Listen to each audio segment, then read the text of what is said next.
Hello, happy Sunday. This is Franklin here. How are you doing? I hope that your weekend has been awesome and great, and maybe you can't even wait for the upcoming week. Yeah? That's really very good. Can I ask you a very quick question? Are there times when you feel that you're not good enough and that you don't have what it takes to become and to do perhaps those things that you've been created for? Maybe that's the thought that comes to your mind when you think about that new idea that you're trying to step into, or that business that you're trying to launch, or that career that you're looking to delve into, or maybe that connection or relationship that you kind of like in desire, or whatever it is that it may be. And that feeling keeps you from making progress, and it just gets you feeling stuck and keeps you stuck too. If you feel that way, I definitely want you to understand that you're not alone.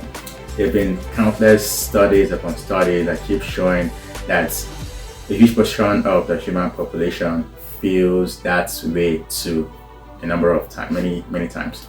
And you know what? For me, for sure, I usually have that feeling as well. So just be rest assured that you're definitely not alone, that it's not just you.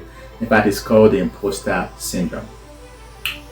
So hopefully now you kind of have some load lifted off your shoulders, that now that you know that it's not just you. But then, how then do you go about addressing that feeling, the imposter syndrome? I know definitely that there are going to be so many ways to go about addressing it, but I would just like to share one of them here with you. And I'm hoping it's going to produce a mindset shift.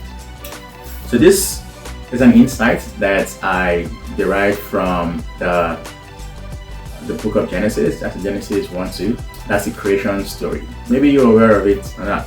But after God created man, right? That's like, representation of you and I. He said it is good.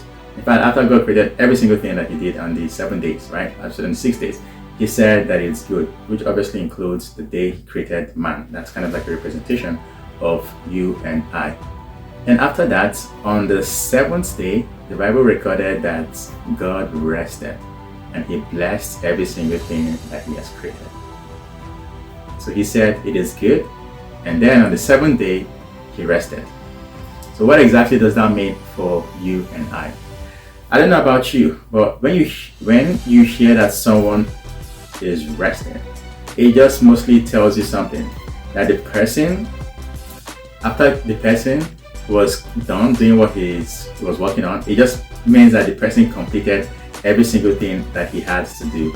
And when the Bible records that God rested after he created you and I, it literally just means the same thing too, that he put every single thing that you require to excel and to live a life of purpose. He put every single thing inside of you. In other words, you're not in any way defective, that you're not deficient in any way. That you have every single thing, the gift, the talent, the resources, and every single thing that you require to live a life of purpose. You have every single thing inside of you. And the same thing too applies with me as well. And that just literally means that you are good and you're fit for purpose. That's something that I'm hoping you would kind of like get to reflect on. That the creator of the universe, when he made you, he said that you were good and that you are completed, that you're fit for purpose. And obviously that doesn't just mean that just do nothing and just lazy around. And I know definitely that that's not the kind of person that you are. But what it really entails is that we literally spend some time and commit to discovering, developing, and also unleashing those gifts, those talents, and the special abilities that God has given us. Because it's in doing that we can begin to live a life of purpose. I really see that indeed we are good enough, and that we are complete, obviously, because God made us so that way. And so how about you just say this after me, that I am good enough and I'm fit for purpose. So now that you know that you're good enough and you're fit for purpose, as we're entering this new week, what is that one thing, or maybe the two things that you can do that would move you ahead, that will move you forward. I'm hoping that you will keep this at the forefront of your mind and that you continue to kick that imposter syndrome in its face so that it doesn't hold you back from stepping into every single thing that God has for you. And definitely, I cannot wait to see what those things are that you're going to do this new week. And I'll be really very excited to also hear about it as well, the results. So thanks a lot for watching. It's been Franklin here. And obviously, don't forget that you are more than enough. You are worthy, you are deserving, and you are loved. And obviously, remember that you're good enough and you're fit for purpose, because indeed God made it that way. Thanks a lot for watching. Franklin here. God bless and peace.